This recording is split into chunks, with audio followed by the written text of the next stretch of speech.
All right, well, hello everyone, and welcome back to this episode of the Half in the Bag Disc Golf Podcast. You'll notice that we do not have Ben today, as obviously I am doing the intro. My name is RJ. I'm in Northeast Indiana, and today I am drinking another Michelob Ultra, continuing the theme from last week. And joining me today is a wonderful and amazing and just the absolute best co-host anyone could ever ask for, but I'll let him introduce himself. Oh, is that me? Okay. Well, yes. Well, I am Joe, and I am also in Northeast Indiana, in Fort Fun, Indiana, drinking some water because it's been a long weekend. I went home to the Chicago area to visit my parents, and I brought my 6-month-old with. She slept a lot in the car. I was actually very, very impressed. She only cried for 20 minutes out of the 3 hours each way. I mean, but the problem, that's less than I would cry driving to Chicago. Yeah, the problem that we ran into was she was an absolute angel all day Saturday, playing with the cousins, having fun, just being awesome. And she didn't take a single nap all day. Oh, no. So come 9 o'clock our time, 8 o'clock Central, we tried to put her down. And she finally went down around midnight. Yep. Yep. Lots of crying. She made up for it.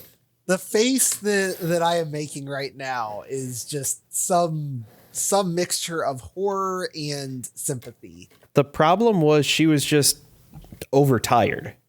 Yeah. And as such, she started fighting sleep because she started fighting it. Tired and cranky.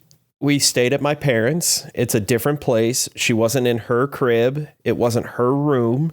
You know, all the stuff. She likes consistency. And we gave her none of it, except the time. We kept the time the same.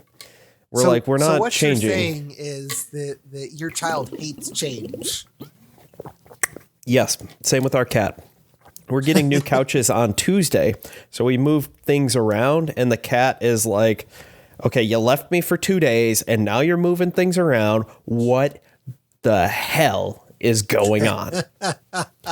So my cat growing up was the same way. Whenever we went on vacation, she would come back and just be, we would come back and he would just be pissed at us for like a week. Well, she isn't pissed, but she's just mad that we're moving things around on top of leaving her alone for 48 hours. Yeah. She's needy. I will say, the Michelob Ultra is for the early part of this podcast, and I do have my bottle of water here with me. Yeah. I'm drinking my water. I'm exhausted. Yeah. I'm going to bed after we're done recording. I played 36 holes of disc golf this weekend. Nice. That did not include waking up early and working for about 4 or 5 hours on Sunday or on Saturday. And this is like one of the first Sundays that I haven't had to do anything in a while. So it's been nice. I did not get out to enjoy any of the nice weather or any of that stuff. So it was okay. Yay. It was okay.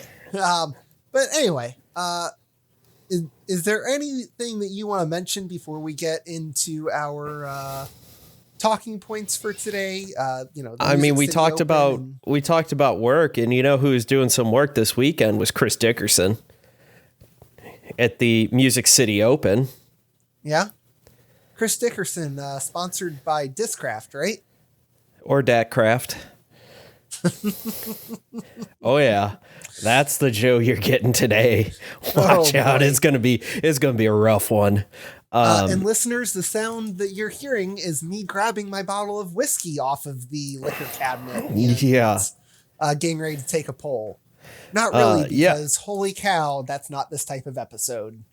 No, not yet. That might be around Worlds.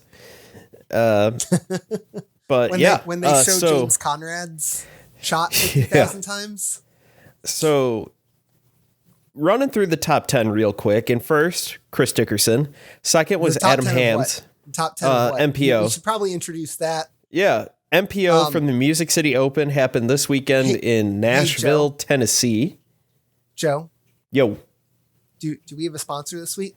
Oh, yes, we do. We might want to mention before we get into this. Yes, we have a sponsor. Cow, they'll probably be mad at us if we don't mention them. They will. Because they're amazing. Hopefully, at least someone there has a child or a close relative with a young child, and they'll understand.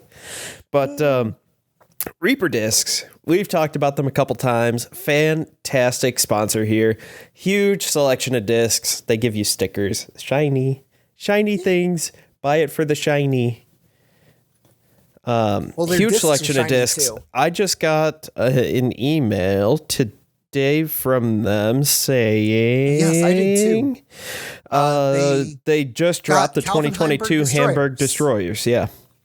Hamburg? Black and white. And limited stock of Captain's Raptors. But by the time you hear this, by the time I'm reading this, roughly 8 hours after the email has been sent, I suspect that limited stock is going to be very limited. I'm guessing that limited stock is out. Yes. Limit 1 per household. So yes. But they do great stuff there. Flat rate shipping. They have a whole bunch of fun t-shirts and sweatshirts and a whole bunch of different merch on top of the pretty decent selection of all the top companies and some second level companies, I'd say, like Mint Discs and I think Lone Star Discs. They're smaller regional companies, generally speaking. Huge selection, $4.95 flat rate in the US. And you've bought stuff from them. You've enjoyed it. Yeah, I really enjoyed the discs that I got from them. The t-shirt that I got is comfortable. It fits well.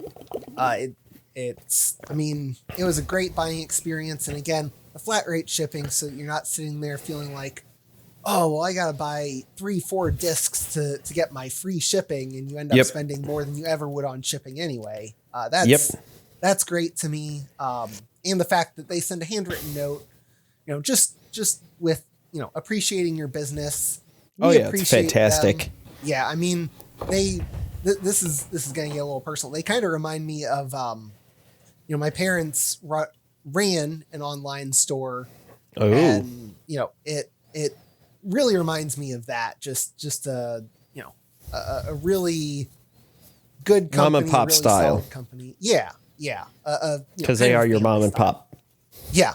Yes. But yeah, Reaper Discs remind me of that, where, really customer focused. You see exactly the disc that you're getting. Yep. So when I was going through and selecting my discs, there were a couple, I read the description. I'm like, oh, that sounds really neat. I think I'd like that. And I look at it, and I'd look at a couple others and be like, oh no, I definitely want this one, not the one that I thought I wanted, just looking at the pictures. So that's another big point for me. You get to pick the weight, pick the color, and the color of the stamp. So bunch of fun stuff to choose from there. So Reaper Discs, check them out. ReaperDiscs.com. Yeah.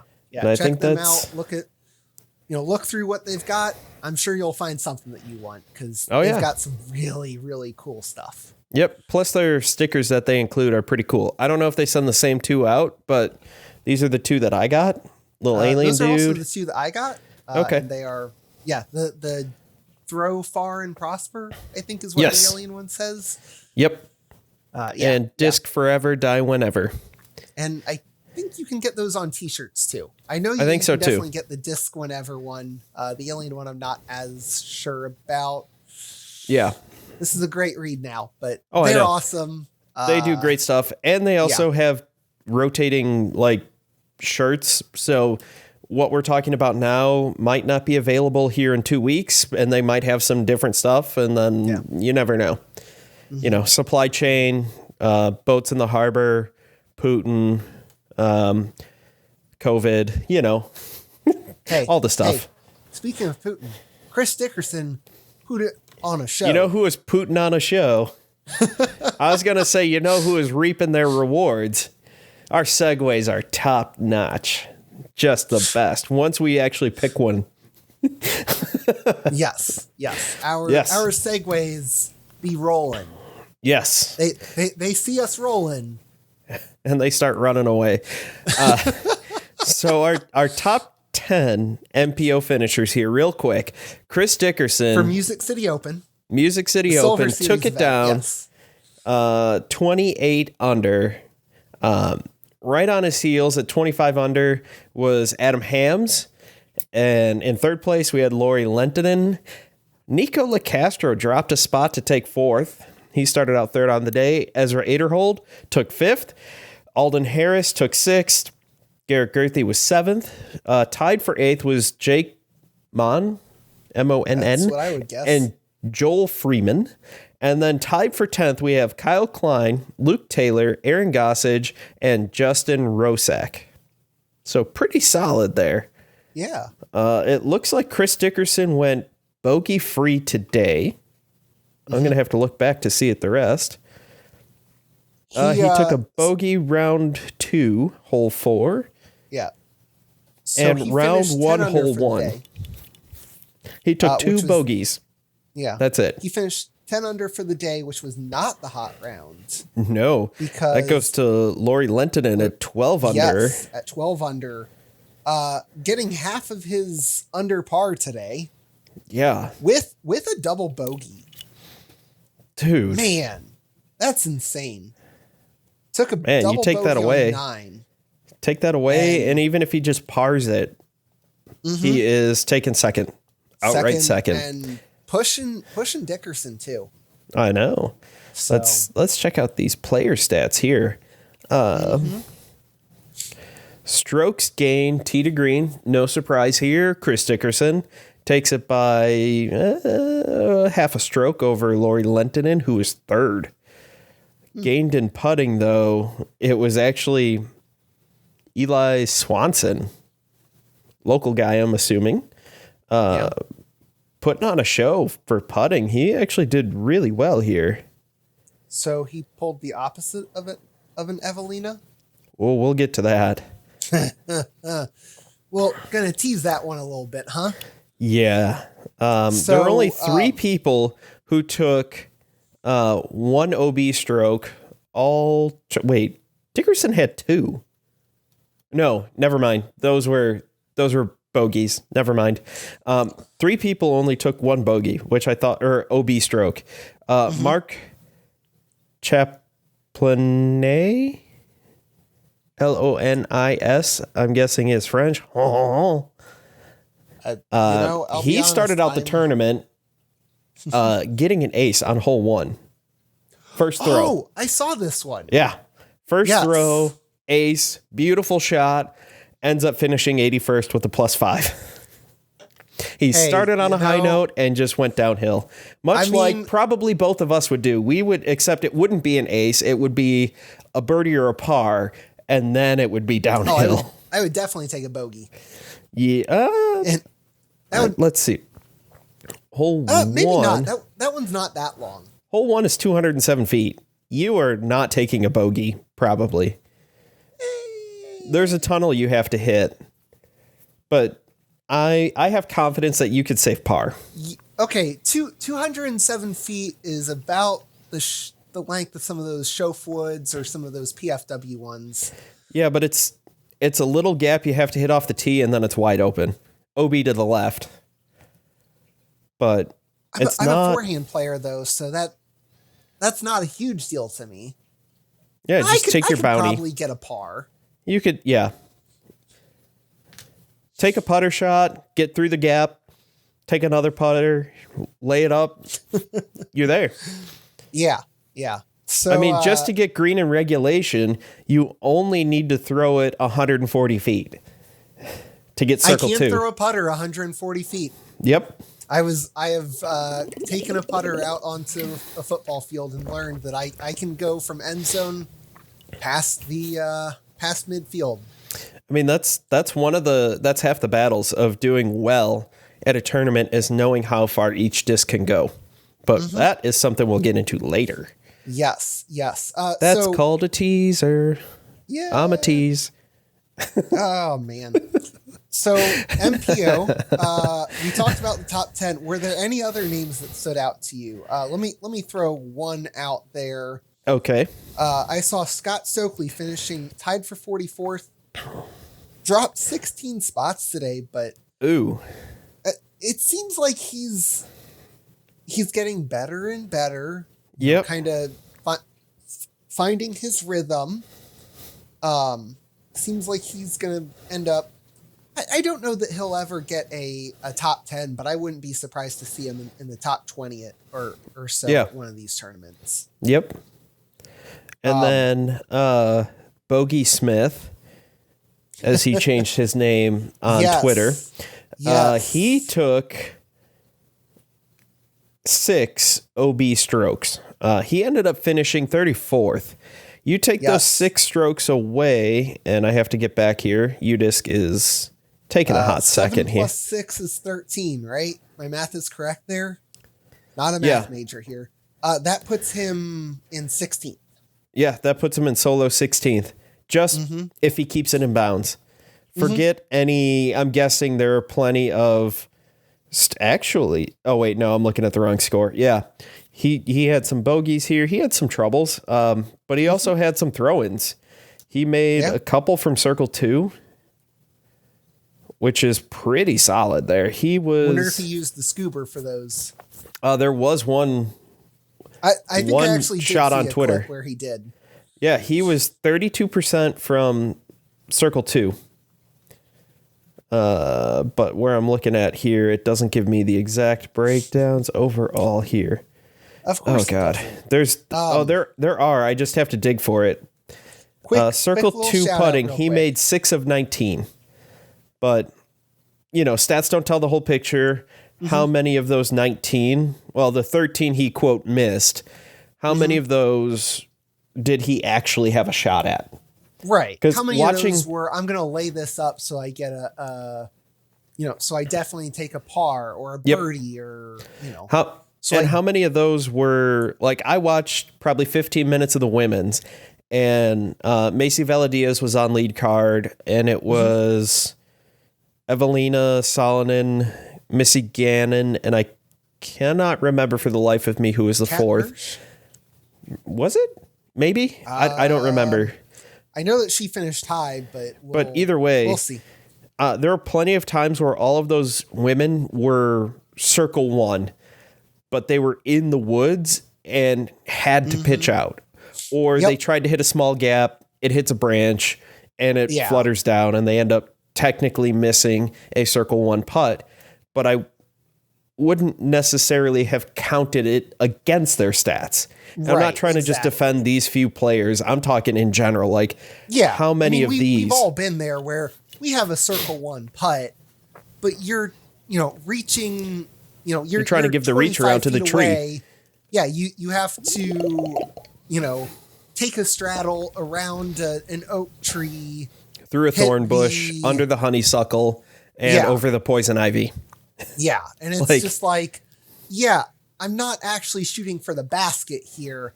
I'm shooting so that I can make my next putt. I want an option on UDisc where it says, I was in circle 1, but right. Like, I was in the weeds. I was in the crap. Like, I was in circle 1. Yes, I was 20 feet away, but Ricky would have a hard time making this putt. Yeah. Yes, Paul would take a second look at this. Yes, I was 20 feet away. Yeah. But I also had 15 feet of elevation to contend with. And I was throwing around a redwood. Like, that's something I think we're going to get to here a little bit later when we talk about, our disc golf experience from this week and upcoming this week. But, our strategery. Yes, our strategery. I just want to give one quick shout out. To Elijah Bickle. Yeah. Where did he finish? A local-ish guy finishing tied for 60th. Okay. That's pretty good. He's been getting better. Some names that he beat that, at least I recognize. Emerson Keith. I feel like there were a couple others that I saw. I'm like, oh, that's a name, but yeah, I'm trying to look here real quick. Anyone with anything. Speaking of names that I didn't recognize. So last week we talked about Greg Barsby, Yes. right? And about how I hadn't recognized that name. Yep. I went and looked at some of the discs that I had collected over the years. Yeah. Realized that I had a Greg Barsby Roadrunner. You son of a bitch. You have been supporting him this whole time, and you pretended not to know him. How dare you, sir? Okay. How dare you? In fairness, I found this one while I was out playing a course, and there was no name, no number on it, and it wasn't a course that I was local to, and it wasn't like there was a drop box or anything. Which, I mean, that's there's hard. no name and no number on it anyway, so it's not. I mean, if you don't ink your disc, that is on you. Yep.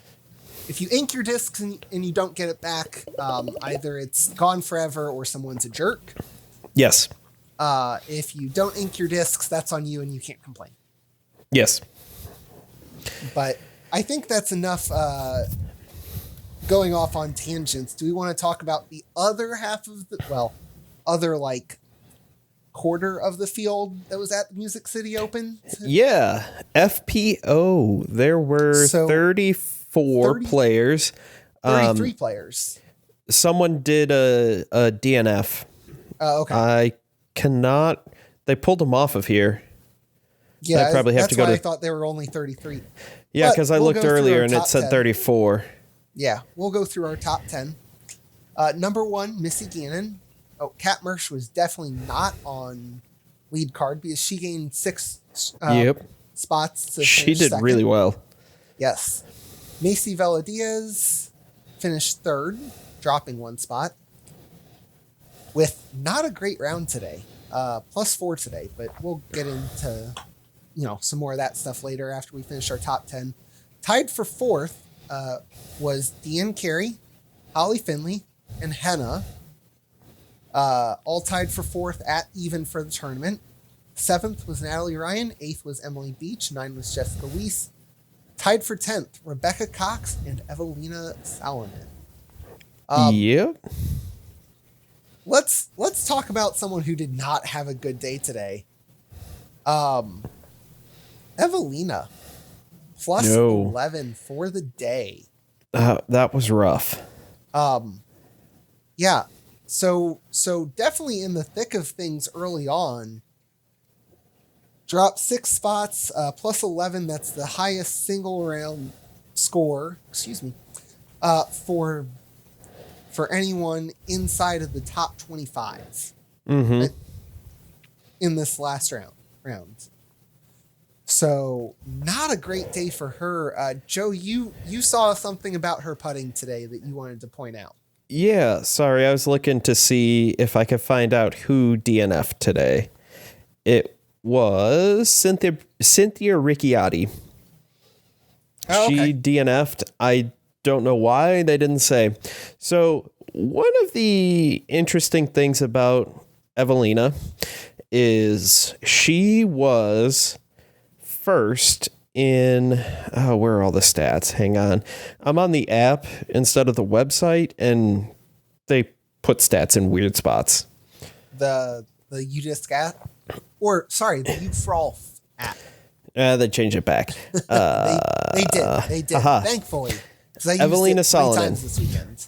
She ranked first by a stroke and almost 2/10 in strokes gain tee to green. So she is getting off the tee and absolutely crushing it. And these are full tournament stats. So this is rounds 1, 2, and 3. Just absolutely say crushing that again it. 5 times fast. Yeah.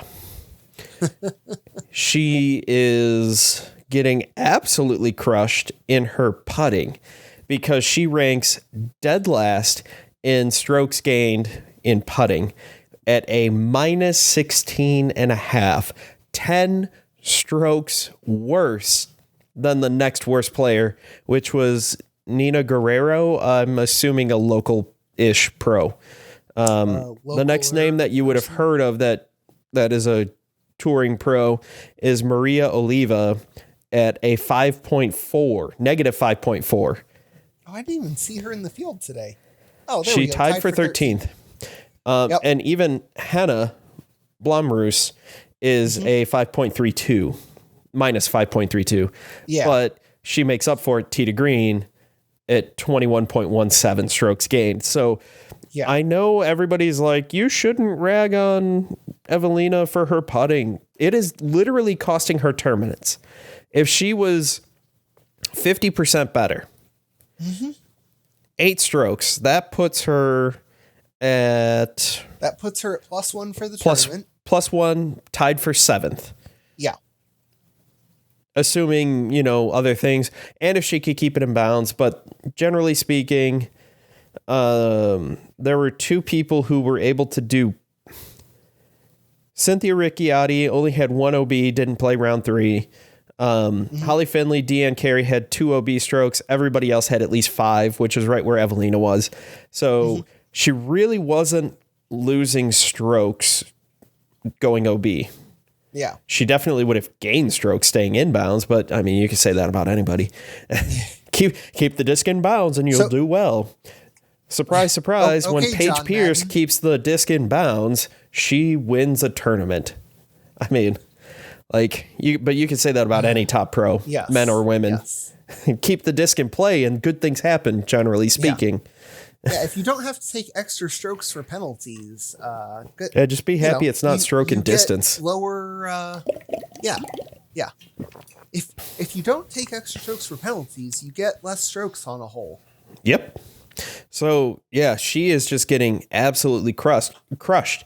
And she's only losing 0.4 strokes in circle 2. She's losing all 16 of her strokes in circle 1X. Yeah. I watched. That's tough. The 15 minutes I watched, she 3-putted from 20 feet. Or maybe it was 25. She was, it wasn't an edge of circle where it's like, well, yeah, you're circle 1, but if you're 6 inches back, you're circle 2. Yeah. It was well within, and it was a struggle. She still has not figured out her putting. I don't know what you do. It's mental for her. Yeah. And I don't know what you do at this point to fix it. Let me ask you this. Oh, Do you God. think it's a confidence issue, or do you think it's almost like a yips issue?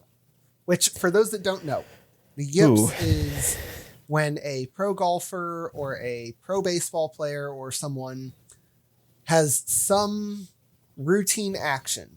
For pro golfers, a lot of times it's putting. Yep. Just really simple putts. For baseball, like catchers, sometimes it's throwing, Throwing to second. Yeah, throwing to throwing first. down to second, throwing down to first, throwing, just around the, throwing back to the pitcher. Yep. The most basic action they can do. That they do a lot. Yeah. That makes up like half of your game. Yep. The yips is when, that just gets totally disrupted to the point where it's almost comical, except for the part where it's sad. It's like it would be comical if it weren't sad. It would be a little funny if it was just once in a while. And I know that sounds rough, but like, how many times have we all 3-putted and you're just like, wow, what are you doing? You just look at your hand like, I don't even know what this thing is. I don't know. I had a putt today where like I went to pick up my disc and it was like a 3-footer.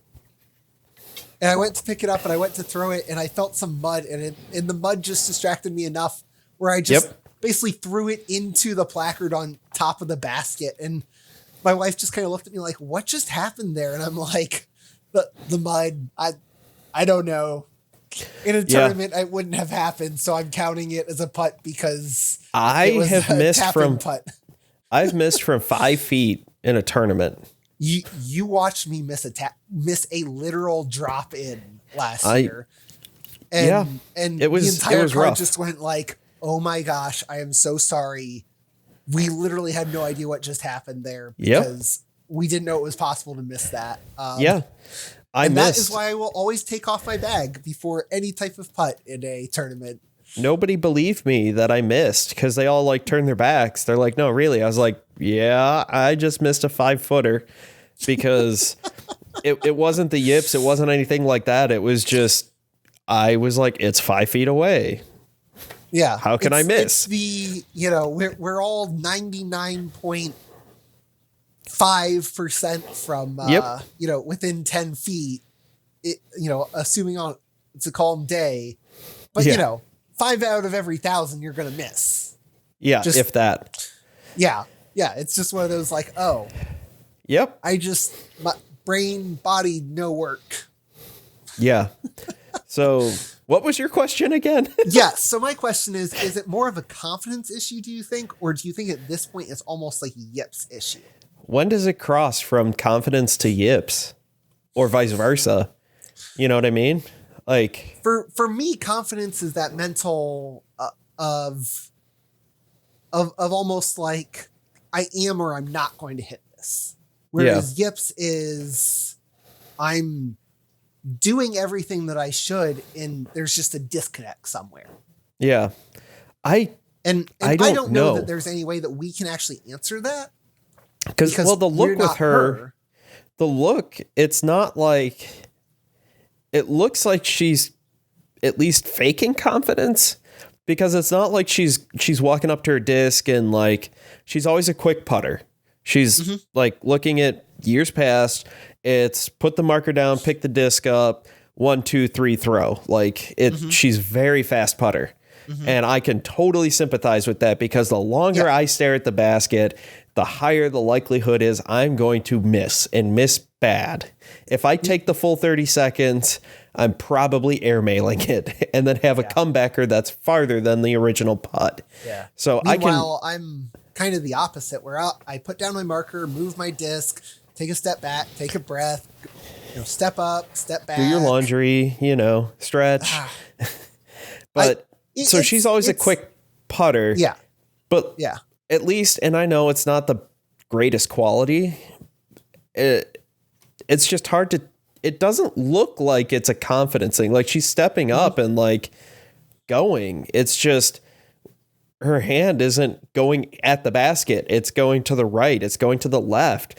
Like the one when she 3-putted that, she hyzered it and it barely was in the basket. She easily could have 4-putted that. Sheesh. So it was, I don't know what, I think it's more the yips, and I think she's doing Champions Cup and going back home and doing Euro Tour.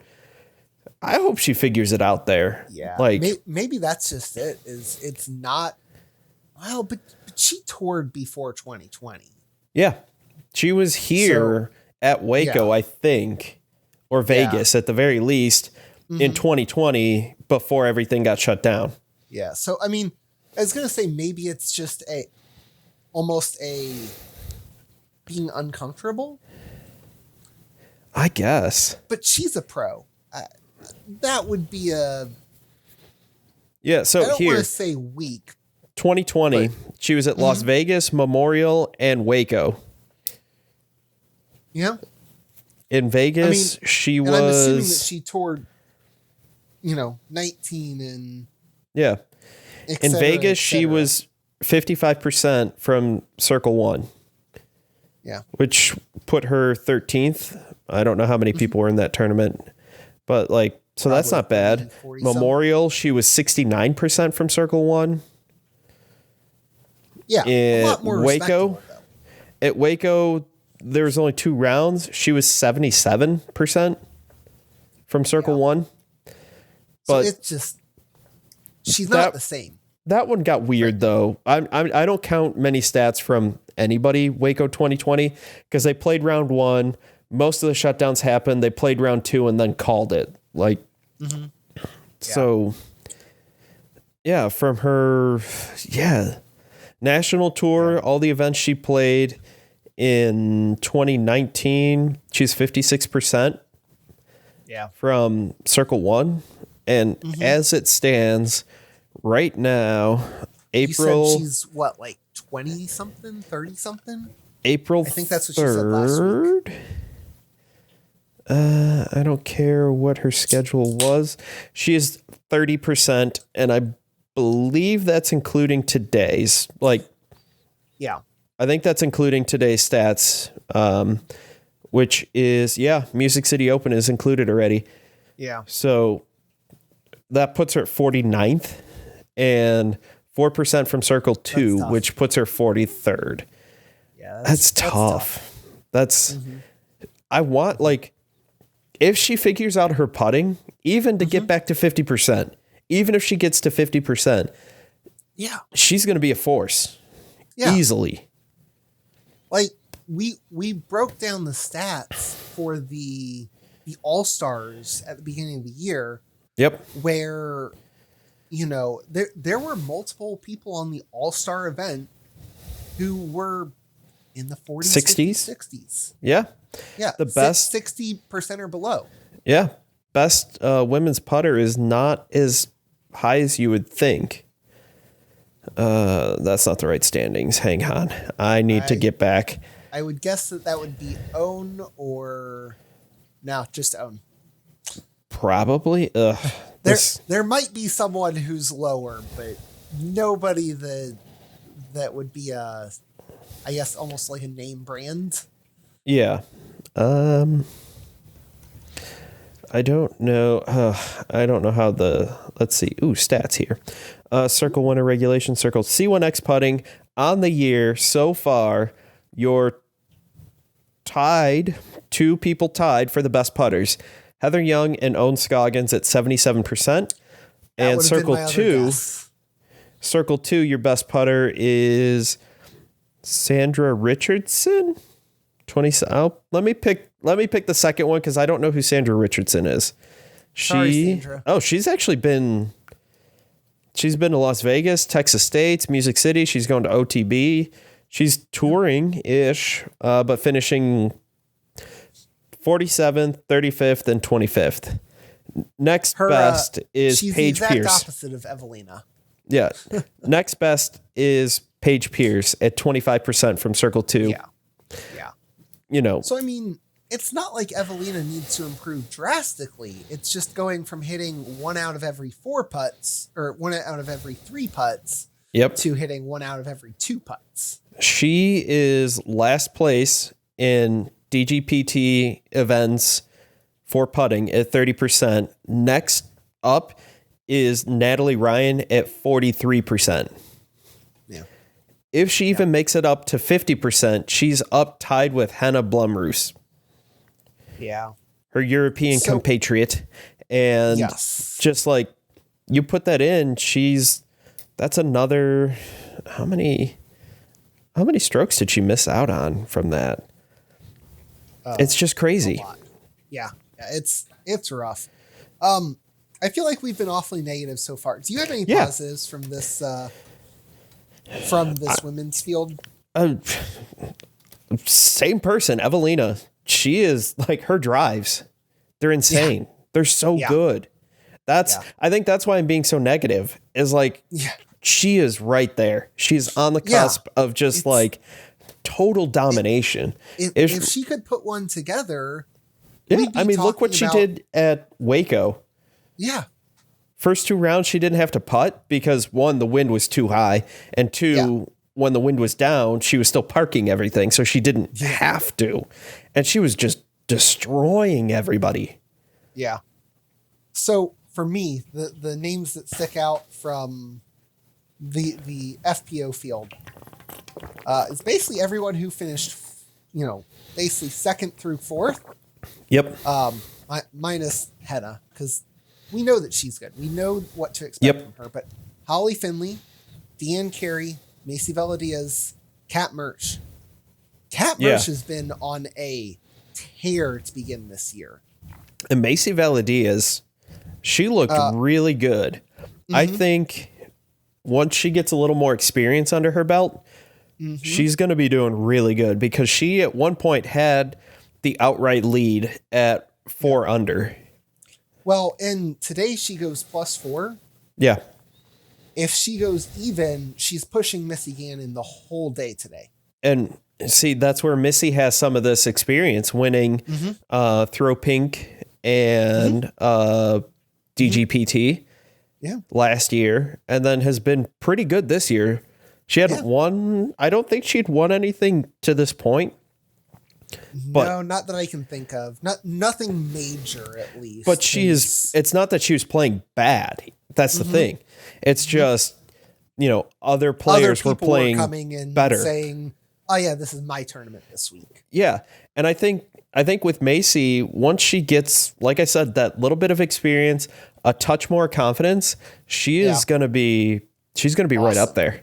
I think this being her first year touring, by the end, like post Worlds, she's gonna be looking really good, and I think going to 2023.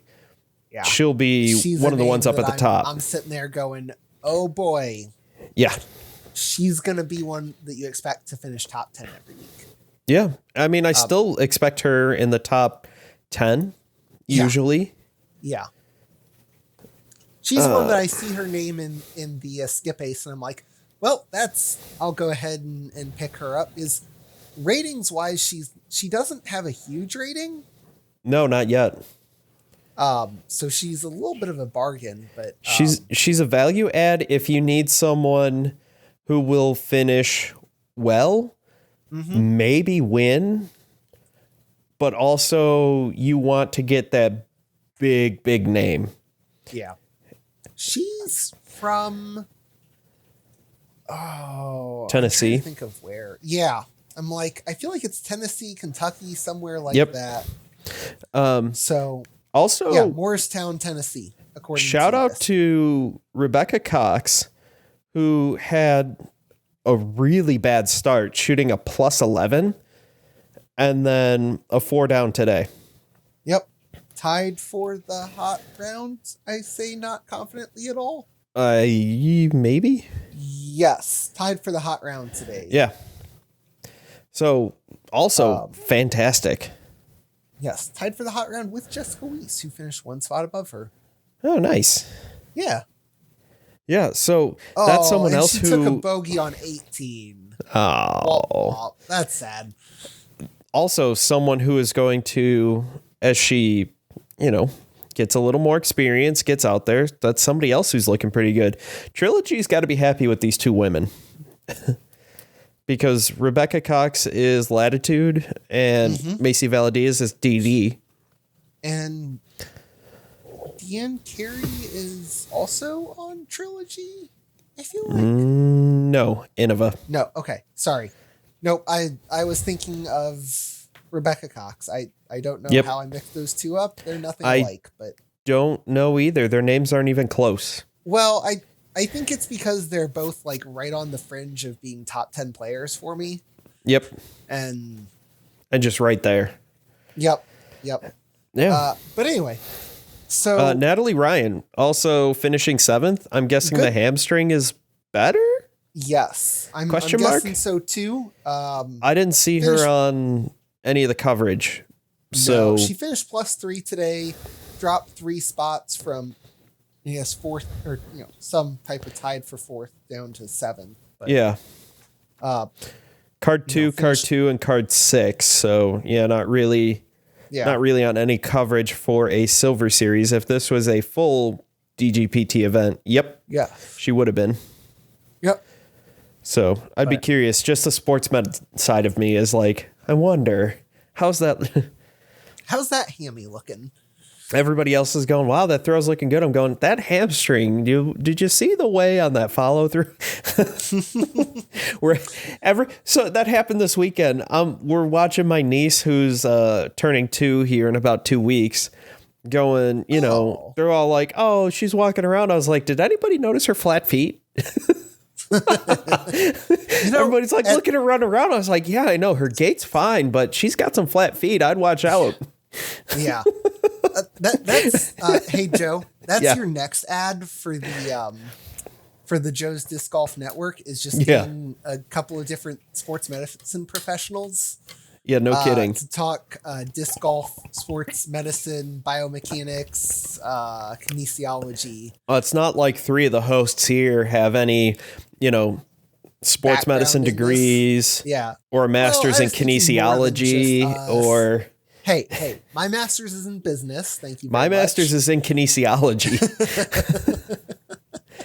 And then there's Ben. His master's is in sports medicine. Yes. But his undergrad is kinesiology or something along those lines. Sounds right. Yeah. Yeah, he did it backwards.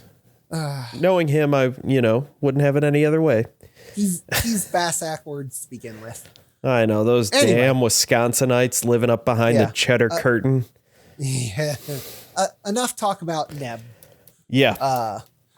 Dan? You see what that's a reference for all two of us. Yes. And if he listens. Yes. He better listen. And if you listen to, or if you're listening to this, shoot us a text. Yeah. Anyway. So yes, let's move on from some disc golf that happened that was better than what we played to some disc golf that will be happening. That's worse. Sure. Yep. So if you want to watch yours truly here on the big stage, and by big stage, I mean the round of 32 in our Match Madness that's happening in the Fort Disc Golf Club. You can watch that on the Facebook page for the Fort Disc Golf Club. I was going to say that'll probably be live on the Facebook page because that's going to be a bigger matchup this week. The guy that I'm playing, his good friend started the Walmart Jomaz last year. He started live streaming on Facebook a few matches here and there. People kind of liked it. They live streamed the Final Four match that I was in that I managed to big putt an entire card. And by big putt, I mean, it was a throw in. It was about 100 feet out. And then everybody else missed. Was it 100 feet? I was thinking it was closer to circle 2. They were telling me it was. I'll have to look because I know roughly where it was. I was probably 15 to 20 feet back from the A position. So a lot of the holes at this course have 3 positions, but they're not necessarily named A, B, and C in the order you would think. I'll say it that way. So it's the short position. There's a short position, there's a right position, there's a long position. It was in the long position. I was short of the short position. I don't know what that distance is, but somebody told me it was a throw in. I don't know. I made it. I don't really care. It was a nice throw. I made it. I don't care.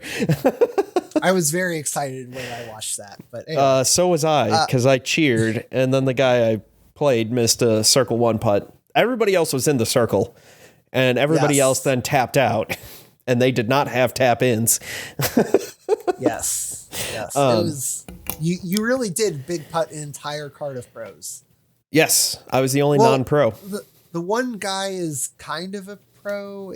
He is not technically a pro, but he MPO, generally but plays MPO. Yeah. He turns down the money, but he is not pro, but plays pro. MPO, yeah. Yeah. But anyway.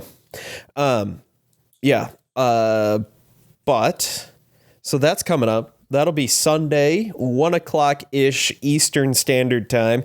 Check out the Joe's Disc Golf Twitter or Half in the Bag Twitter, and that link should be posted there when it goes live. Yeah. If you want to feel better about yourself instead of watching the Tallahassee Open, which will be happening next Sunday, which will not be very well attended. No, a lot. I've seen a lot of different players saying that they were dropping it. They're dropping it because they're realizing how far the drive is from Tallahassee to the International Disc Golf Center, W.R. Jackson course, which is a very wooded, tight technical course, and everybody wants to do really well.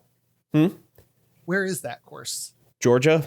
Wherever the PDGA headquarters is, and I cannot remember the city off the top of my head. Okay. But it's... I was gonna say, I knew it was still southern, but I couldn't actually remember what state it was in. Yeah. It could be Georgia, it could be Kentucky. Yeah. I was pretty sure. There's a lot of states south of us. Yes.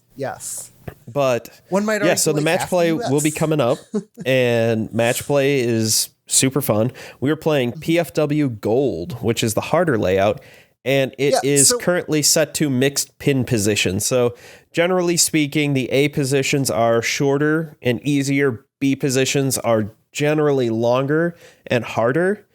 Just like Why the lady is it likes in mixed it. position right now? Huh? I said, why is it in mixed position right now? Usually they only do that for tournaments. They had it set for one of the tournaments that happened. I don't know. It happened a while ago. I forget why they put it in mixed, and they just haven't changed it. Oh, that's weird. Because the Macedon Open, I played it was all A. I thought. I mean, I'll put it this way. UDisc has everything listed right now as mixed pin position. So someone might not have updated the map. I haven't been to the course. I plan to actually get a practice round in at least once this week, so we'll see. So you got to choose which course, correct? Yes. Yep. So why exactly did you choose this course? Because there are what? There are 8 total courses to choose from. Yep. Mosier, which is a short wooded technical course. Wooded, yes. And very much a hit your line. If I were playing in this event, that would be where I would choose, because that would be the one that would give me the best chance of winning. I considered it, but he just played it and beat the other guy 2 up there. Yeah. And he was hitting his lines pretty good. Ever since having a child, don't feel like I can hit those lines as well. Yeah. Just because I don't get out as much. I still feel pretty confident in my throws, but those fairways are very, very tight. Like I could some of the fairways I could probably walk down with my arms straight out to my sides or straight out from my sides and probably hit some trees if I walk down the middle. Yeah. I hit, or that was the course that I played. Listeners, for those that don't know, that was the course that I played earlier this year in my tournament, in my winter tournament. I played it on easy mode because a lot of the water that is there was frozen over and they scrapped the OB on it. And for the next, so we're playing a week from today, a week from Sunday when we're recording. So it'll be April 10th. Monday through Friday, it's supposed to rain every single day. And that is a course that has a lot of water to begin with. Mm-hmm. And I don't know how playable it'll be, to be completely honest. There are other courses that will be less playable. There are 2 other courses I considered, Sweeney East and Sweeney West. Sweeney West will definitely be unplayable. Sweeney East will probably be playable, but not great. Yeah. I cannot. West. So one of the other rules is you cannot play this. I cannot pick the same course twice. I can play the same course twice, but I cannot pick it. So if this other guy had a better rank than I did, if he wanted to pick Shof, I could play Shof again. Yeah. But now, I can't pick Shof again. Yeah. Is it that you can't pick the same course or the same layout? Course. Okay. So Shof is totally off the table for you. Yep. We said, Mosier with its tight lines. Not great East for and my. West are going to be questionably, They're most likely going to be unplayable. The flood waters or the flood markings for the river that it's right off of is at 8 feet. And if it hits 6 feet, generally west is not playable. Yes. Hole 14 is underwater. It was underwater a couple weeks ago when I played. I skipped it entirely. Yep. Yeah, it's a fun little course, but the water on it just makes it such a pain to play. Yes. To be fair, that park was built with the intention of it flooding so the city doesn't flood. Yes. So, yes. Yeah. It's a great course when it's playable. Yep. So often it is, well, all 3 of those courses that we mentioned, East, West, and Mosier. Yep. They're hit or miss on whether you can play them. So those are 4. 3. Yeah, those 4 are automatically out. Yep.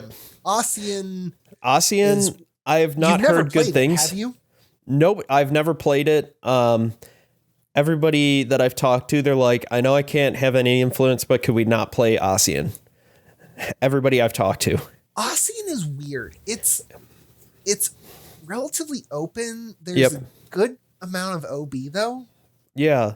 And I've never played it, so I really don't want to play it. Yeah. And it's all the way, it's far enough away where most of the people are like, I don't really want to drive that far. Like, if you pick it, I'll go. I'm like, I don't want to drive that far either. I live about as far away from that course as I can.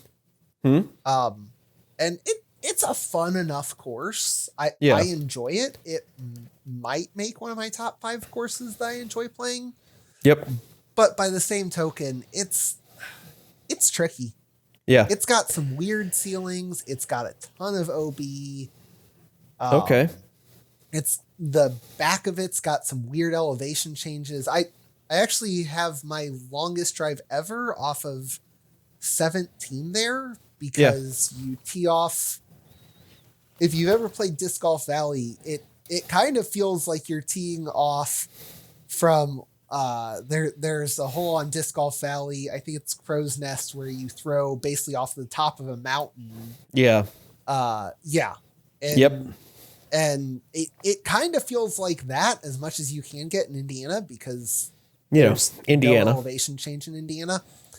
It is flat air. It feels like the flattest state other than Kansas, because Kansas is so flat. Oh gosh. I swear I once spent a month riding a train through Kansas one night. Yeah, I know. So that's Ossian. Another option is Maxton Park. Yes. Which I like that course. The problem that I have, played it a handful of times though. I have played it 3 times total, including 2 tournament rounds, where I ended up getting second. It's second place, really fun course, but if you don't know it, it can get tricky. And I think he's played it some. Fun fact about that tournament that I got second in, the lead card was a 4-way tie for first. And after the second hole we played, it quickly became a 3-man race, because one of the guys took a triple or a quadruple on the second hole that we played. Wait, where did you start at number 1? We played, what's the one where you're teeing off, the road, or the trail thing is to your right, and it kind of goes 3 to Pizza Wedge. Yeah. You started on number 3, which we started on hole 2. That one makes sense. We started on hole 2 and went to hole 3, and he threw OB. And so he then went up to where it went out, which was probably 50, 60 feet ahead of us. Threw over OB, hit another tree, and then threw a safe shot. Whatever the strokes were, he ended up taking a triple or a quad. Yeah. It was rough.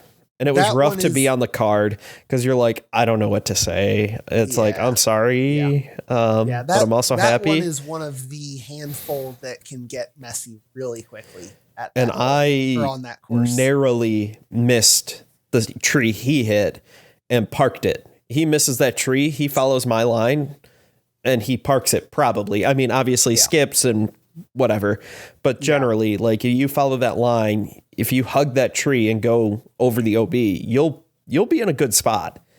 That one has some really, that hole specifically has kind of a weird green. Especially if it's in B position. B position is B the long one? Yeah, B is the long one. That hole gets tough. The width of the green there is maybe 20 feet. Yes. And at pin high, you have maybe a 20-foot landing zone. To hit. It is tight. Because you end up with woods on the left and OB on the right. So it's like, I can forehand this and hope that I don't skip out of bounds. I can backhand this and hope that I don't skip into the woods, or hope that I don't get caught up out of bounds. It's tricky. So also getting second place in that tournament was better than getting first, because first place was a Zuka LG backpack cart. Okay. The exact same model and color of the one I already have. Second place was $100. Not cash. Funny money. And it was unsanctioned. Probably one of the best tournaments I've ever played unsanctioned, of course. Not that ratings are everything, but it would have been nice to get a rating on that one.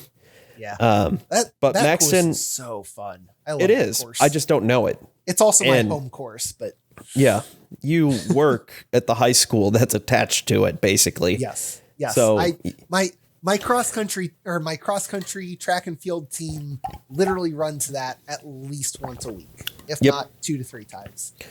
I watch people practice for that tournament during football practice, and was talking with our football managers about, oh no, this golf's a real thing. There are people that are getting paid millions of dollars to play it, and they're just like, what? They looked at me like I had 3 heads when I told them that. Well, you do, but that's besides the point. How much have you been drinking? Not enough. Then the other 2 courses that are left are Tillman and PFW. And he knows Tillman and PFW pretty well. I feel like I can get up on him on a few more holes at PFW Gold than I could at Tillman. Yeah. So that's basically my reasoning. It's going to be tough again. I mean, I won 2 really up. I won 2 up at this last match after 24 holes or 23 holes. And I feel like this is going to be another one of those where it's like the winner is probably going to be 1 up, 2 up after most of the holes. I mean, obviously if it's 1 or 2 up, that is after most of the holes, but it's not going to be, it shouldn't be a blowout. Yeah. Yeah. You got a really tough bracket. This guy, and the Sweet 16 really match. Good. Oh, it's brutal. The Sweet 16 match at that tournament we were just talking about at Maxton Park. This guy aced the same hole twice. Back-to-back rounds. Ooh. Big E. Yeah. He's another pro guy. So this is this bracket is really, really tough. Yeah. Or this quarter of the bracket. Last year, I feel like it was easier, but I also I didn't know any of the guys I was playing. Yeah. So I kind of looked at PDGA or any posts of UDisc that they've had on our Facebook page and just went, oh, okay, they're this kind of player. This is kind of what I should expect. Oh, this is their rating. It's about my rating. So, we're good. I'll be honest. I was looking at the bracket this year. It's and tough. Out of the 32, I was looking into the round of 32. There were a couple names that got knocked out in the first round. I'm like, oh, Jay got knocked out. Yes. The guy that beat me. Champion, yeah. The guy that's held the number 1 tag in the club for I don't know how many years. A while. Very, very long time. And he's not the kind of guy that will get the 1 tag and hold on to it. He will play. Anytime he plays a round that isn't like a practice round, he's like, tags? Everybody want to play tags? He'll throw it up every single time. Yeah, I've never played around with him. Yeah. But he's also a super nice dude. Yeah, I've heard you talk with him enough. I've been around him a couple times. Yep. That I was warming up at the same time as him at the tournament that I played, or at a tournament that I played earlier this year. Yep. And it wasn't like he was sitting there being a doucher for lack of a better term. Yep. He was very much the kind of guy that you're like, oh yeah, this guy is what disc golf's all about. Yep. He's a nice guy. I mean, warming up for a tournament, he is still surprisingly, like, I ran into him. He was warming up for the pro side of Three Rivers Open at a different course because it was tee times. And I run into him and he's just on hole 1, chucking a bunch of discs, warming up. He's like, oh, hey, how's it going? And just talking, having a good old time. Yeah. No, I mean, great guy. I'd love to play around with him, but quite frankly, I'm intimidated to play around with him. Oh, he kicks my ass. Except that one time that it was only barely. And that was match play. Like I would be intimidated to play around with him because I know that he's just so much better than me that Yep. I would almost feel embarrassed to play against him. Yeah, he's a really good guy though. Yeah. So that pretty much left PFW. There's a handful of holes that are set up well for a forehand. that I think I can do well. Hole 3. Yeah. And then maybe hole 2. There's a left and a right position. Yeah. You know, one is a backhand, one is a forehand. And I don't know what position the baskets are in. Yeah. So yeah, if it's you mixed, surprised someone last year on golds yeah. because they didn't realize how forehand dominant you were. Well, And gold to B. Yes, and gold to B is forehand dominant. Yeah. I'm trying to think here. In the first, so hole 2, hole 3, hole 4, hole 4, hole 5, 5, hole 6, 6, hole 7. 7, if I remember right. Yeah, because A is the Mando left, B takes the 8, Mando out. 8 is a backhand, 9 is a forehand, 10 is a backhand, 11 is a straight shot up the gut. However you want to hit that. That's like 250 feet, 50-ish, dead straight. It does. I feel like the fairway opens a little bit more to the right than the left, but yeah. But that one is, what can you throw dead straight? Yeah. That was 12. Yeah. 13, there's no alternate. That's 11, just 170 feet. Yeah. 12 is the... Or 12. 12 is the one that I've bounced off the cage multiple times. 13's a backhand. 14 is a 450-foot straight shot through a tunnel over a little hill. So whatever you want to throw. Wait, 14? No, that's 16.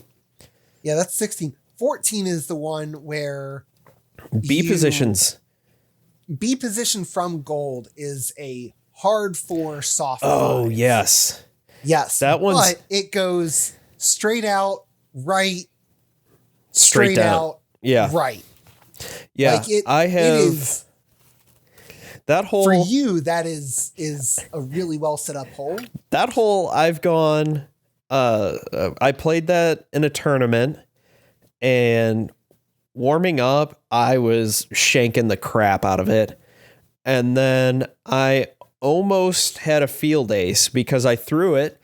I went in the woods. Like, it's not densely wooded, but there are lines. Yeah. And I got in the woods, and then I was like, well, I have to throw it out to get to this angle. Let me take something overstable to get it over, get maybe a flare skip, get close to the basket. I tickled the chains for almost an eagle from like 270 feet. And the other guys that I was on the card with were just like, oh, why are you on like 5th card? I went, watch this. And then we played the next hole. Yes. Actually, no, not the next hole. The next hole is, oh no, that is a backhand when it's in B. Yeah, B position it's the backhand because it used to be the opposite way. Yes. 16 is weird. 17 is 17 from gold is brutal. That one I might pull my tilt out. Is a U-turn. Yeah. I might pull the tilt. I don't know. I don't like pull the tilt on a hyzer ankle, maybe. Genuinely.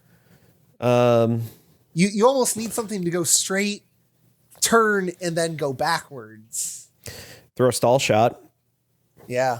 And then honestly, 18 is go up a hill, take a hard right turn, go down a hill. Yeah. And if you have a big arm, you can kind of cut the angle on it. Yeah, but there aren't still end up in a weird position. Bad lines, but there aren't great lines. It's wide open, except for the row of trees. Yeah, there's like a row of trees at the top of the hill because there's a gravel road that you have to go across, and it isn't impossible because I've done it where you end up in like the one spot where there's no line. There's a handful of spots where the trees are where it's just you end up at the wrong angle and you really don't have a shot. Yeah, it's another forehand hole though. It can be, yeah. Honestly, it's so long, it really doesn't matter. Yeah, no, but So you picked gold at PFW to mix baskets because it's a little bit more forehand friendly. Yep. And you thought that it could, It plays my game a little bit better. Right? Plus, I like those veteran baskets. Yeah. So let's talk about that for just a second, actually. Veteran baskets? Well, because you brought up on your podcast. Yes, sir. That the PDGA is going DGPT. Yes, sorry. The DGPT is considering switching to standardized baskets. Yep. My thoughts on this are I like having the different baskets because it gives each course and each green a little bit more character, a little bit more, not necessarily unpredictability, but it's part of the challenge of the courses. I think one of the things that you can, I guess, liken this to is, the rim in basketball or the goalpost, the uprights in football.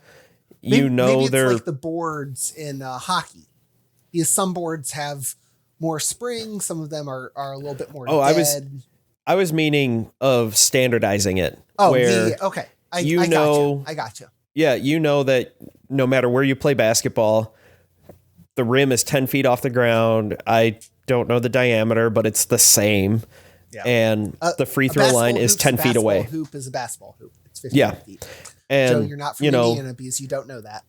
And yeah, exactly. And then you go to football, and as long as you're going to a pro field or a college field or a high school field, the goalpost is going to be the same width. It's going to be the same distance. It's all the same.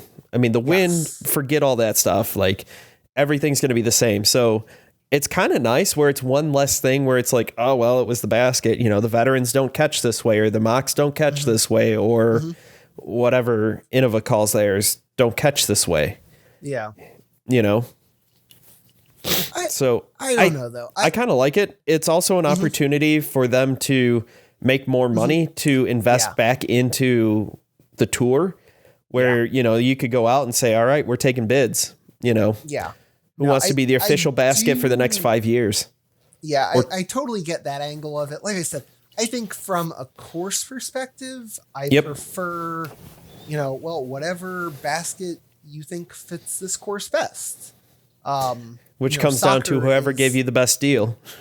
Right. That's what happened with all of our courses here in Fort Wayne. The one guy who designs most of them is a DD sponsored guy. And so most of the baskets are veterans, except for the new seminary course. They're MVP black holes because while he is the course designer, the guys buying the basket from for the seminary, they decided to not listen to him for whatever reason. And they didn't even buy the championship level MVP baskets. Wow. So if they want to host an A tier, they have to buy 18 new baskets. Yikes. Yeah. So I guess my thought on it is it's kind of like soccer in that there's standardized dimensions, but it's not like football or basketball where a basketball court is always this width. Yep. A football field is always 120 yards long. Yep. 50 yards wide. 50 some odd. I thought it was 50. Whatever. It's the same. It's like 53 and some weird number. Yeah. It's something weird, but it's not something that's a huge factor to me. Yeah. I don't know. Like you said, we're not top level pros where it's like, oh yeah, the veterans catch this way and the black holes catch this way. It's okay. My aiming point, for me, my aiming point is always this chain right here. Yep. Because that's going to give me the best chance. I'm going to hit that maybe 3 out of 10 times. Yeah. But, as long as I'm aiming for that and I'm not hitting, the very edge chain off to the right, or, I'm not catching the front of the basket or whatever. Yeah. I'm generally going to be okay enough as as low level amp. Thanks, Lucy. I was gonna wonder. I was wondering what was happening with your curtain there. My cat is what's happening with the curtain. Thank you, Lucy. I appreciate you and all that you do for this podcast. Like you were saying, like I said in my podcast, I'm not good enough to know the difference. It's like when I was saying the difference between hitting a $300 driver and my $30 driver in golf. Yeah. I won't notice a difference. My brother-in-law, who plays all the time, will, because he's good enough where he can actually, like, it would make a difference for his swing. For me, he's like, please don't swing this. I like this. I don't want it broken. Yeah. Yeah. I guess that's my thought, is it's kind of like I said, with soccer, there's different dimensions. The field that FC Barcelona plays on, the Camp Nou, is notoriously a very wide and very long pitch. Yeah. But the goal is the same. Right. The goal is the same. Yeah. Where New York City FC plays is on Yankee Stadium. Notoriously very narrow pitch, a very, there's you got to watch out for second base. Huh? And you got to watch out for second base. Yes. If they forgot to take the base out. I've actually watched home rules, high level soccer games, like international level soccer games at Busch Stadium in St. Louis. Yeah. And it was so weird watching them because as soon as they would get on the infield, like you could tell the footing was different. Oh, I bet. And that was obviously with turf over it. That you weren't playing on. But it's not the same. It's not natural grass the whole way or turf the whole way. It's yeah. It's not even like I think they even like laid out natural grass. Oh, but it's not going to stick that well. Exactly. But anyway, getting back to my point, it's one of those things for me where I'm like, okay, this is the course that you have to play. Yep. It doesn't matter. If you're a pro, make the adjustment. If it's better, it's also one less excuse. That's the other thing. Because you don't hear basketball players going, well, the rim is 10'6", and that just throws my game off. Right. Or in hockey, you don't like, oh, the goalie has an advantage because the net's 6 inches shorter or what, narrower or whatever. Because he's wearing pads that are, the size of the goal or something. I get that. Or what was that one commercial, that insurance commercial from years ago where it was a really, really fat guy? No, it was a walrus. It was a literal walrus. And I think that was Geico. It just backs in and he just stands there because nothing can get past. Yeah. And the coach is like, no, don't lay down. Don't lay down. Yeah. But I get it's just one less thing to complain about, I guess. Yeah. I get it from a competitive standpoint in that the more standardized that things are, the more consistent that play is. But for my perspective, I think it's one of those, well, it adds character to it. To compare it to regular golf. Yeah. Well, this grass is going to be harder to hit out of in the rough than another place would be. It's a subtle difference that in a subtle game. Yep. Where you can take your time and line stuff up. It's something you have to account for. So to me, I get why they're thinking about it, but I also kind of like the idea of not doing that. Yeah. And from a financial standpoint, I mean, it's the same. Like it makes sense to auction it off for, I don't even know what that would go for. 'Cause then you could probably even sell the band on top. Yeah. You sell the band, you sell the advertising around it. I mean, you monetize the hell out of it. I don't know what you would charge, 'cause you're also going to ask for, probably, I would say probably 24 of those baskets per course, roughly. 'Cause then you have the 18 that are in the ground and then 6 more for practice. Yeah. I mean, depending on how far apart the courses are, you might need at least 6 practice baskets per course. If it's like, I don't think the distance between all of them are all that different at Las Vegas Challenge. So you could probably get away with, 10 practice baskets total. Yeah. Because nobody's walking that far from the courses. Mm-hmm. But at least I think. I haven't been there. I could be completely wrong. But you've never been to Vegas? I could have swore that we had a picture of the Vegas sign. Or yeah, I know. Us in front of the Vegas sign. And we should have played that course. I was in no condition to play that course because I was like Matty-O. Yeah. That's what you have in common with a pro. You both got appendicitis in Vegas, but he got his out. Yeah, I ignored mine because I didn't want to admit that it was probably appendicitis. Yeah. Which then resulted in 2 more hospital trips for appendicitis. Yep. Yay. Anyway, moving on quickly. Yeah. So you said that match, your Match Madness. Yep. Should be about 1 o'clock Eastern. On next Sunday, the 10th? 10th. Yep. Okay. So we'll definitely have something in the Half in the Bag Twitter, assuming that my phone is dead. And I'll probably be drinking heavily because it'll either be a hard fought match that I won or hard fart. Hard fart? Gotta watch out for those hard farts. Match that I lost. I've been around you after eating dairy, and yes, those are hard farts. Beer cheese is brutal. Oh, you and Ben. Oh yeah. Ben. But yeah, so it'll be fun.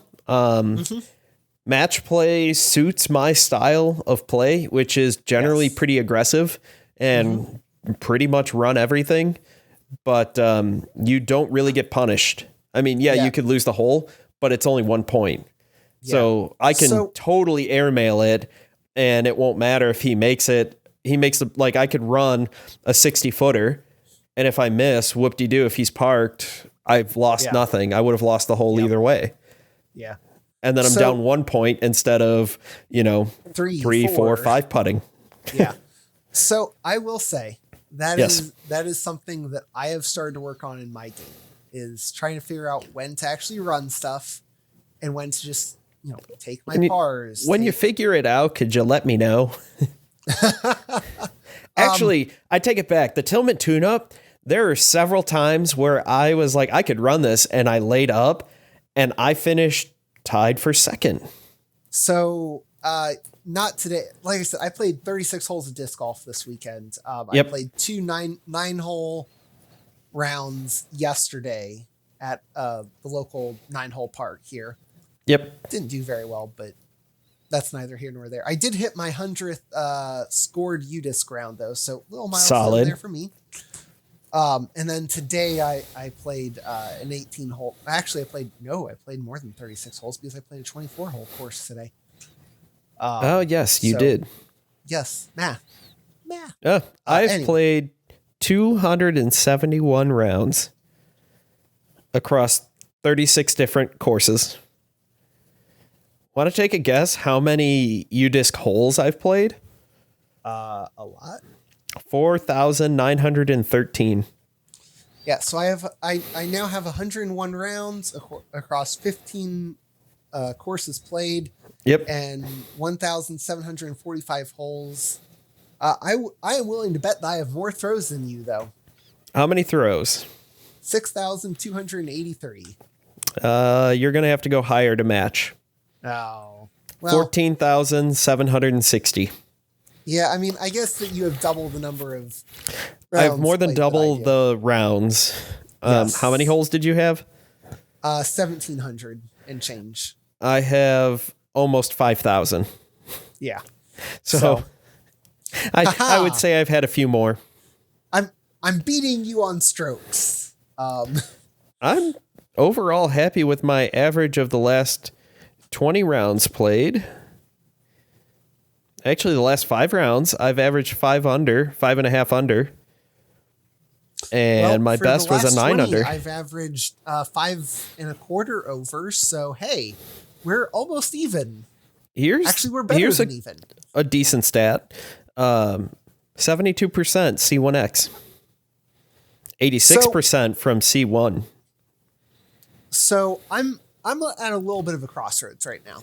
Yep. Because I've been working on my putting. I got a practice basket for Christmas this year, and I've been working on my putting.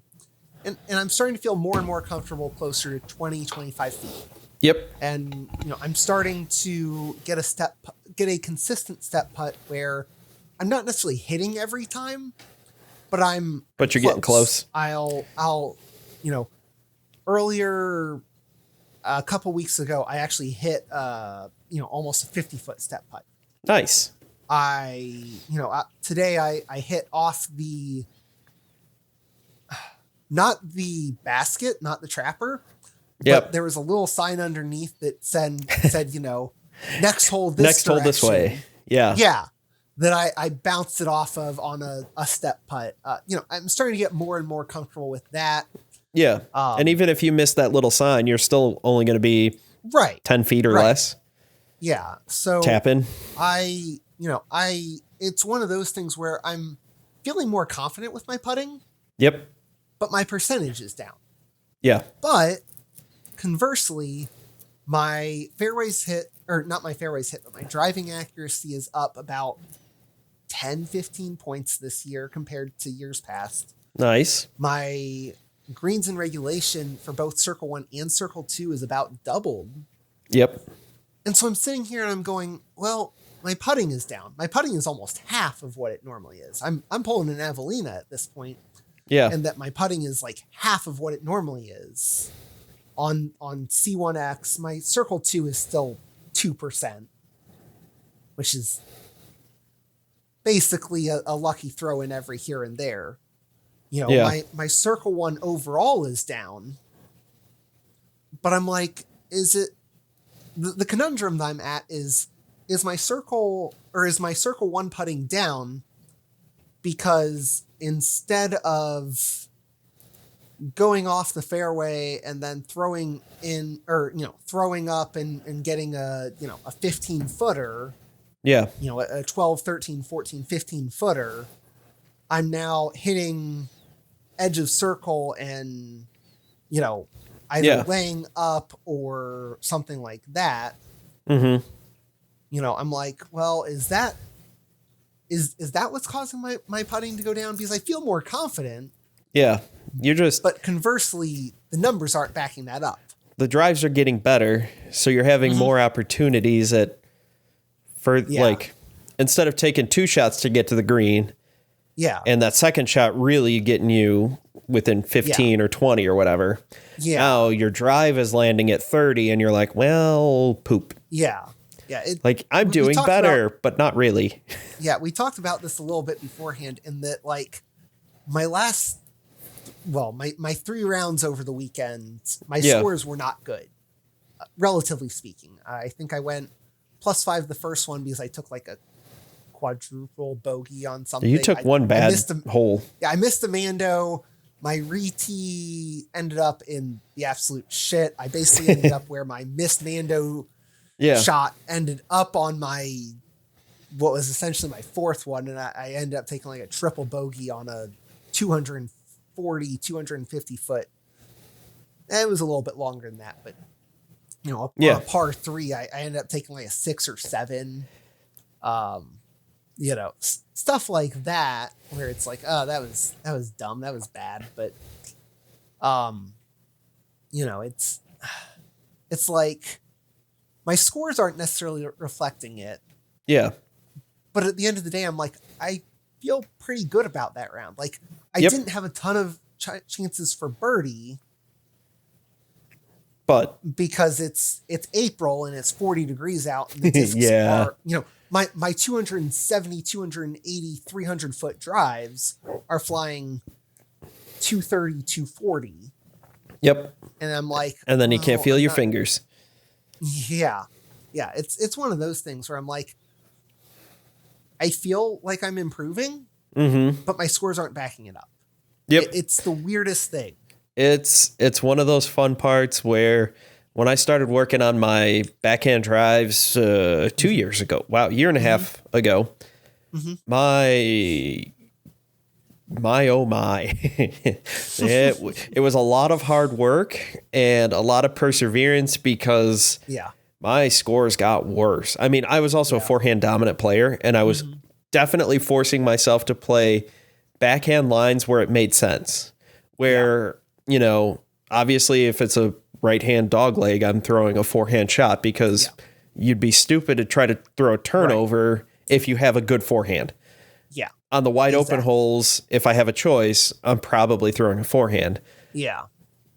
Left shots, obviously, I'm throwing my backhand, but now I'm kind of like, all right, if the wind is blowing a certain direction, that might actually on the fielder's choice might dictate what I'm throwing. Like if I need to get more distance and it's left to right, I'm going to throw a backhand. If it's a right to left, I'm going to throw a forehand and throw something on Anheuser and let it rip. Yeah. It was one of those weird things where like today, just to give you an idea of kind of that feeling, I played Shof, which is the one that you played match play. I played red instead of blue because it's a little bit shorter tees. It's one that I'm a lot more familiar with, but on 15, I was throwing into a headwind. So I took out my felon. Makes sense. Is very overstable. Something that I don't typically like to throw off the drive. Because I struggle with getting it flat enough to actually get good distance out of it. And off of my drive, I got good distance off of it. Yeah. That headwind. And, you know, on a backhand. You know, felt really good about it. Felt really good about, you know, kind of basically hit where I normally hit on my drive on that hole. Unless I absolutely crush something, which I never do because it's an east to west hole, wide open. The wind always feels like it's blowing straight into you. For whatever, you know. But I ended up taking a double bogey on that hole because then I'm like, well, I need to practice throwing this shot. So my second shot, you know, I did the same thing, didn't catch it quite as cleanly. So then I still had an upshot on 3, and I just missed the putt on 4. So I took a double bogey on a par 3. But that's also a long par 3. Right. That's one of the hardest par 3s. I think that 14, 15, 16 stretch on that course is one of the hardest stretches.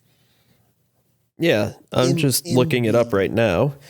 Reds, hole 14 is 295. And if you go long, it's OB. If you go left, there's a Mando. You're on 14? No. It's right off the tee, though. Oh, no. No, you're thinking of 13. I'm thinking of 13.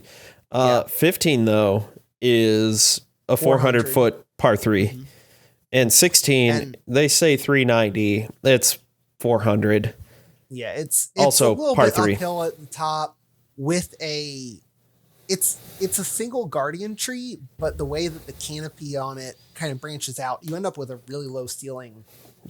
Right around the basket. So you're really trying to keep it under that ceiling because you just crash into it and you're screwed on it.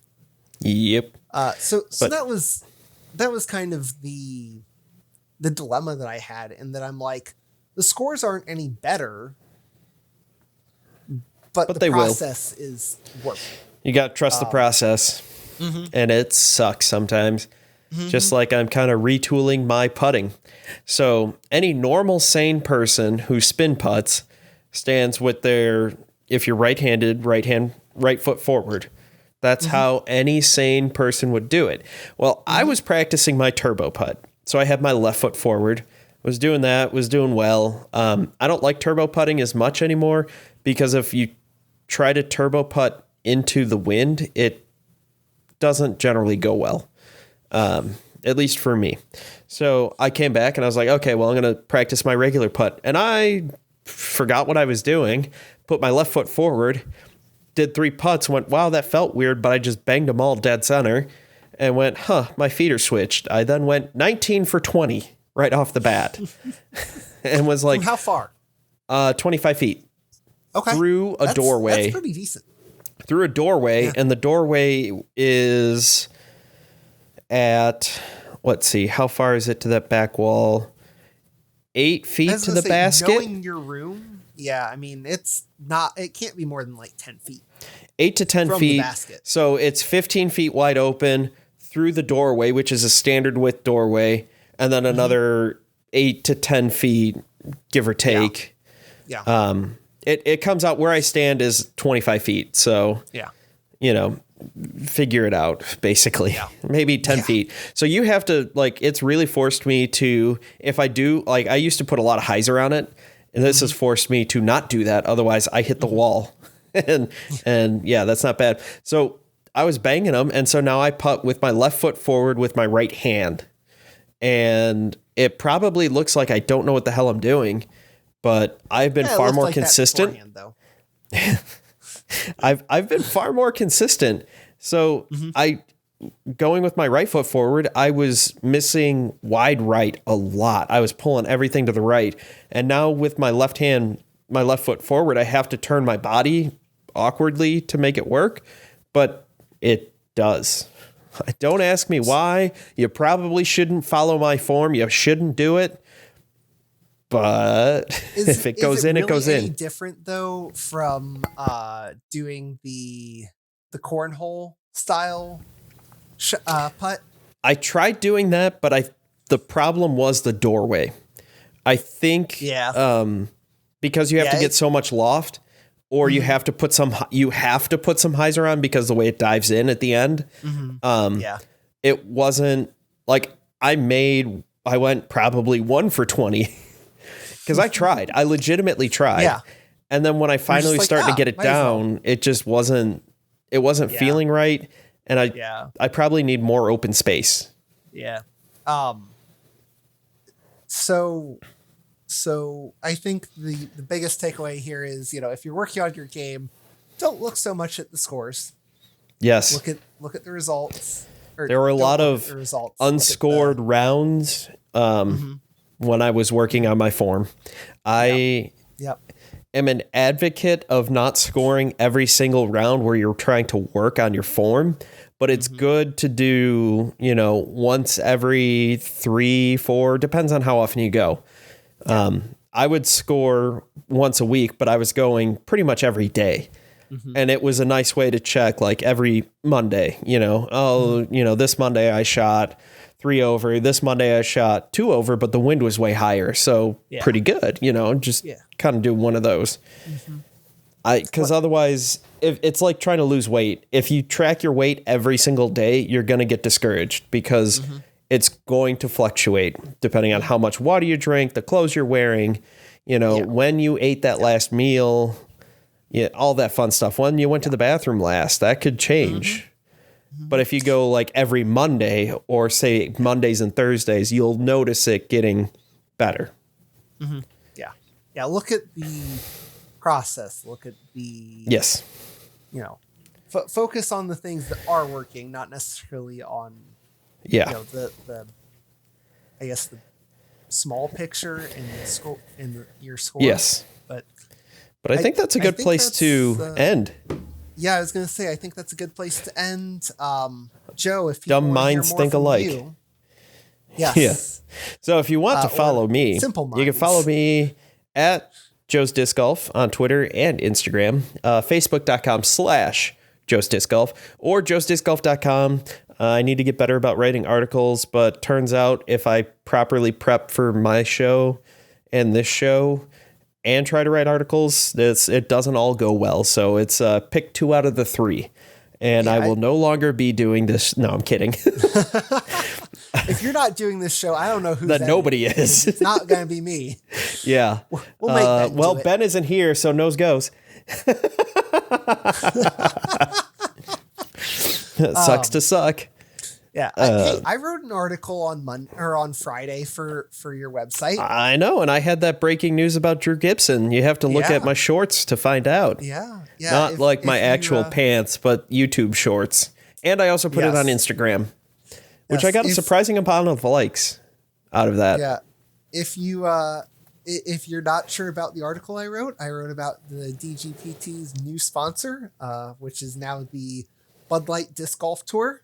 Yes. And apparently Ganber's mom is helping him shotgun beers. Well, someone's got to teach him. He's only 16. Yeah.